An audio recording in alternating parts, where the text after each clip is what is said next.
right, ladies and gentlemen, welcome. Bienvenidos al Salón de Speedy Jr., Speedy Jr.'s Lounge. We're going to keep this show pretty much 99% English today because I have a very, very special guest. All my friends in O-Town should recognize this person because he is Orlando DJ royalty over there. And if you are a fan of the Red Bull 3 style and, of course, a Masters of the Mix, you already know who I have as my guest today. He is none other than DJ M Squared. How you doing, sir? Welcome to the show. Thank you so much for having me. I'm doing great. How are you? I'm doing well, man. I'm doing well, and I really appreciate you taking the time out because we're going to talk about your brand new track that you have released right now with a Latino flair that you did with Fito Blanco, and there's another young lady that's on that track as well. Yes, Nohemi, that's is that her name? Noemi. Noemi, Yeah, yes.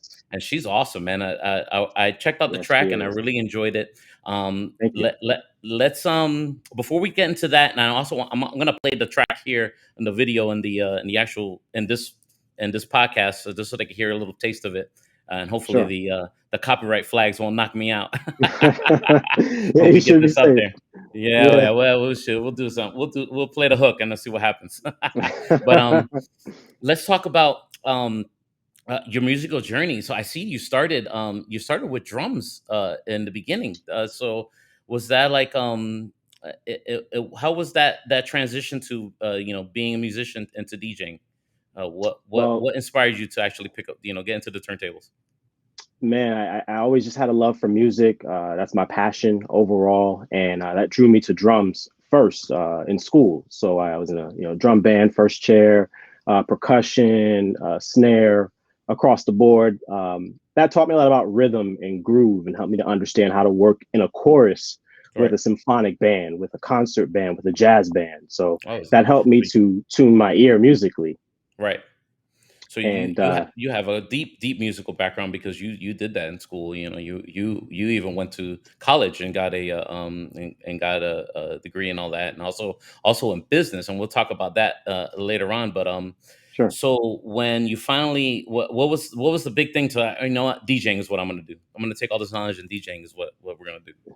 Yeah, so while I was in school, after I'd leave, band and things like that, I would come home to the radio in my room and hear the local on-air mix show DJs at the time who were DJ Nasty, DJ Pro Style, Pro Jimmy style. Jams, rest in peace. Yes. All of these guys were uh, like kings on the radio here in town, and I that's all I would listen to, and I was so drawn to it. I would record the mixes and try to emulate what they were doing without having turntables yet. I would use dual cassette decks to try to make pause mixes, Right. pressing the pause to try to Uh-huh, catch the uh-huh, beat. uh-huh. And Right. so that turned into getting exposure to actual turntables. I'm like, how are they making this sound? How are they making these scratching sounds? And that's what really led me to say, I want to try DJing. I want to be able to do what I'm hearing these amazing DJs doing on the radio every day.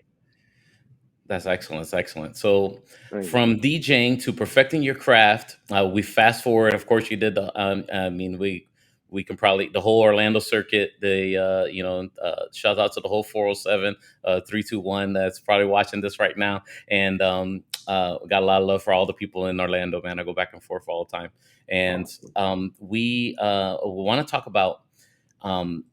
What was first for you? Was it the Red Bull 3 style or was it the Masters of the Mix competition? Yeah, so it was the Red Bull 3 style Right. came Okay. first out of those two. Yeah. So a lot of people like they see that competition and they say, "Man, I don't understand."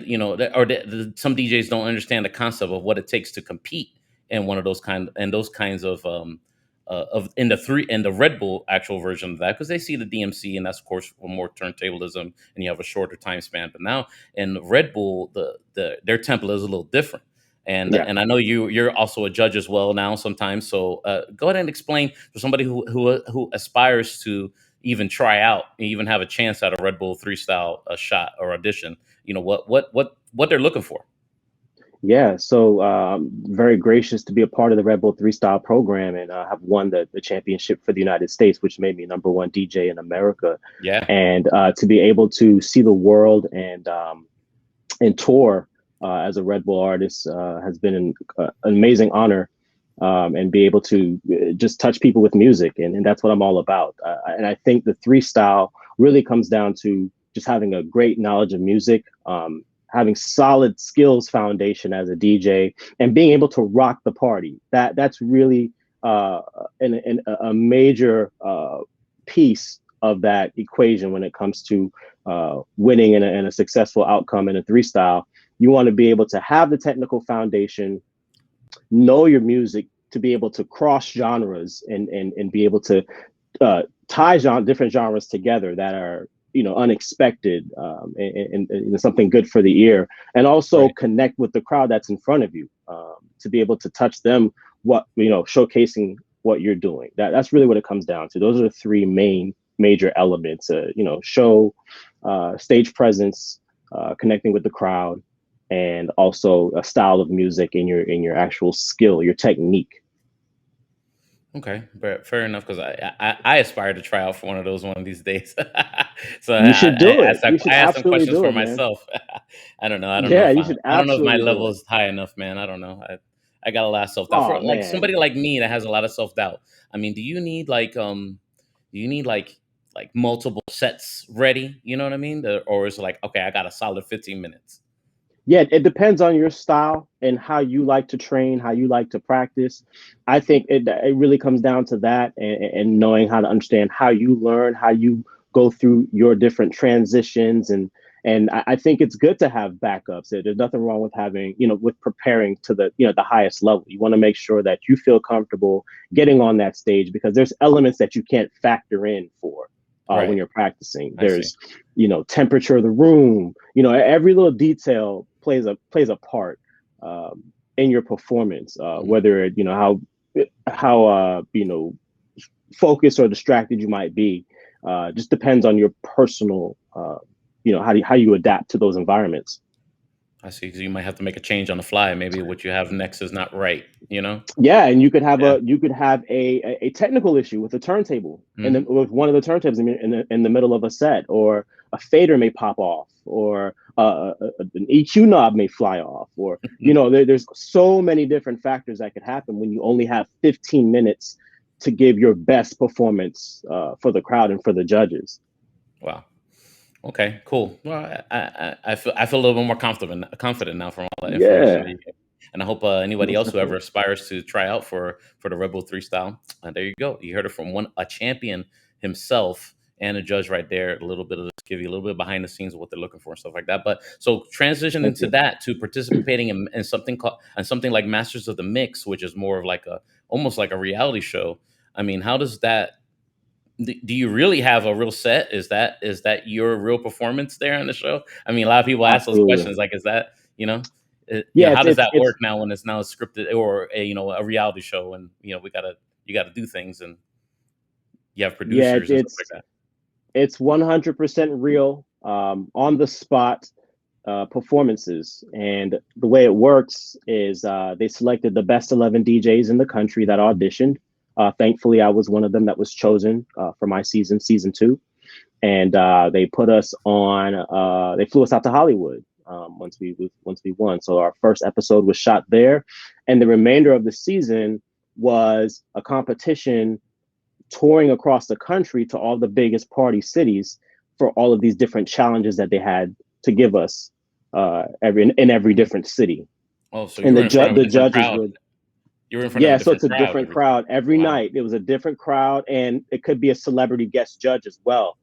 In that Mm, particular city where we're in, so there were so many curveballs that were thrown, at us as well. Even going back to technical issues, that was actually something they threw in intentionally on one of the challenges. Was you didn't know, but you get to the set and one turntable's not working, but there's wow. hundreds of people in front of you, and you have to figure it out and still put on a show in 5 minutes, Right. and figure out how to make that other turntable work and how to put on a show with a broken turntable. So these are just some of the small, uh, different things that they throw at you to be able to see, okay, let's see what level these guys can handle. So So from being a world class DJ, championship DJ, transitioning now to what your other love is your production side of your artistic side of making music and stuff like that.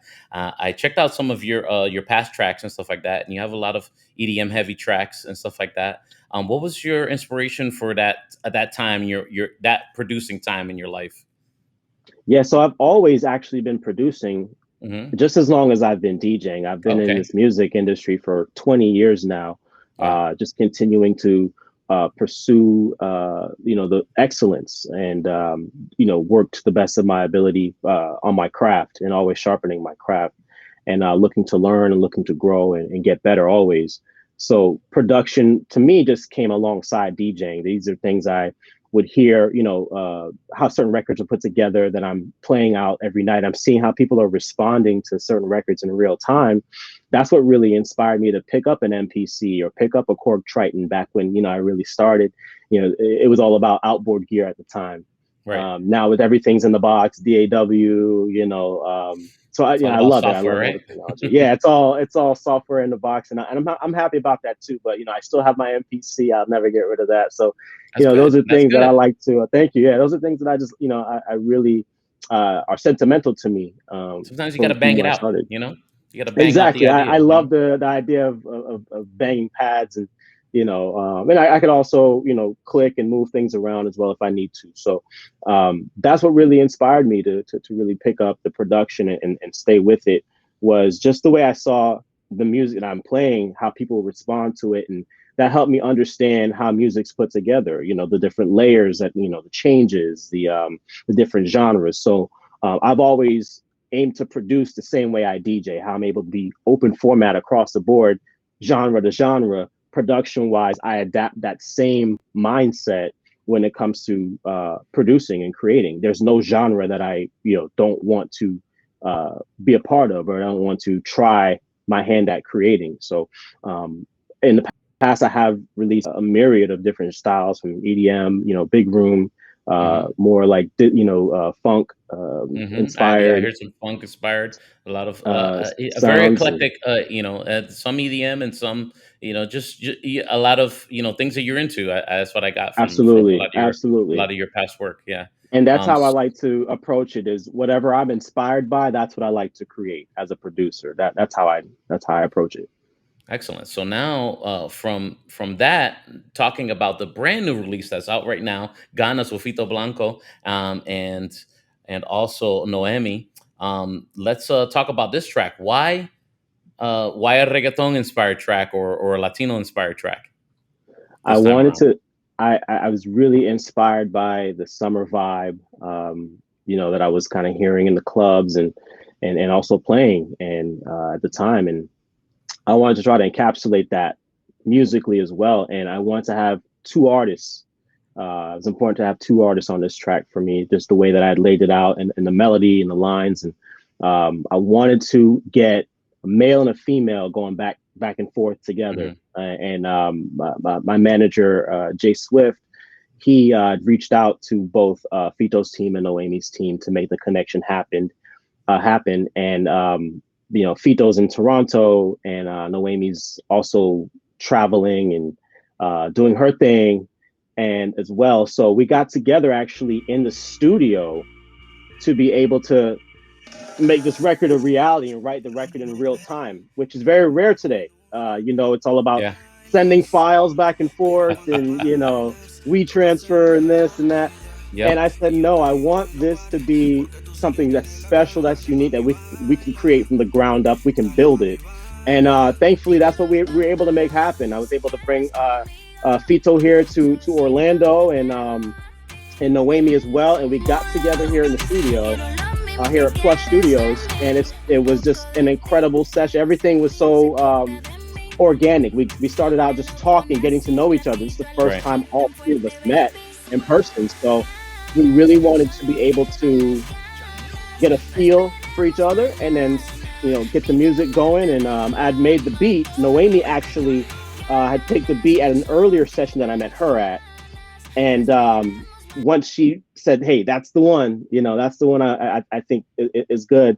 That's when we really got in with Fito, all three of us together, and started building the track from ground up, man. And those are two incredible superstars, man. Fito and Noemi are incredible artists, and I'm thankful to have them both on the track. Well, I want to let everyone who's watching the show hear a little bit of the song here, and I really like it. Thank you.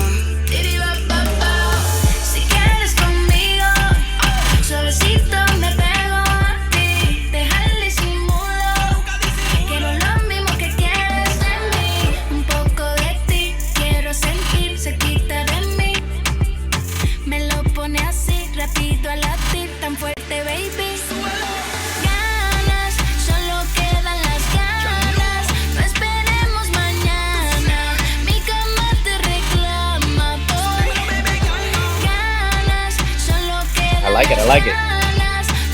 Thank you.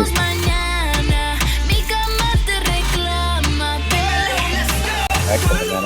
I really do like the track. I really do like the track a lot, and Appreciate it.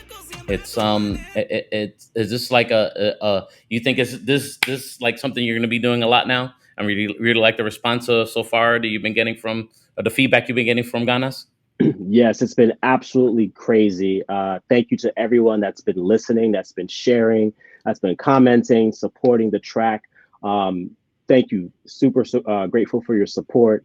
And this is definitely, I'm going to continue making more collaborative records with more artists. I'll also be doing a lot of instrumental records as well, and working on a documentary currently. And I'm just super looking forward to what's next. Excellent, excellent. So, whenever I talk to a DJ who's doing I mean great things, traveling the world, I like to give them a chance to talk to any other DJ that's like says, man, I want to inspire, I want to get to that level, and I want to do that. Just any words of wisdom for any inspiring DJ or somebody who's just in the grind in their town and they're just like they can't break that bubble or they just can't expand their horizons yet. Yeah, absolutely. I know coming from humble beginnings as well, the climb and the journey. And I think everybody has their own unique journey. I would say just focus on your particular journey, trust the process, stay focused, stay hungry, continue sharpening your craft, and stay true to your vision. I think that's the most important thing. Excellent, excellent. Thank you so much, Thank you DJ for having M me. squared. Thank you so much for taking out your time out of your day and talking to us about your new track. And I wish you much success in the future. And I can't wait to see you judge some more Red Bull three style stuff and see you actually in action in a competition again in the future again. Because I love your performance sets and Thank you. it's really inspiring, man. They're really great technique and skill and I inspire to do that as well one day. I appreciate those words, man. Thank you so Thank much you. for having me on your platform. And I appreciate all the support, man. Thank you so much. You're welcome. You're welcome. Speedy Jr. signing off. El Salon de Speedy Jr. Speedy Jr.'s Lounge here on lamezcla.com. Or you're listening to the podcast on Spotify. Give us a like, give us a follow, give us a share. Tell Alexa, play La Mezcla podcast or lamezcla.com podcast. I'm not sure exactly what the command is, but we'll figure it out. Thank you so much, Mr. DJ M Squared. Thank you, sir. My Thank you, sir, pleasure. for your My time. pleasure. Thank you so much. Thank you. Take care.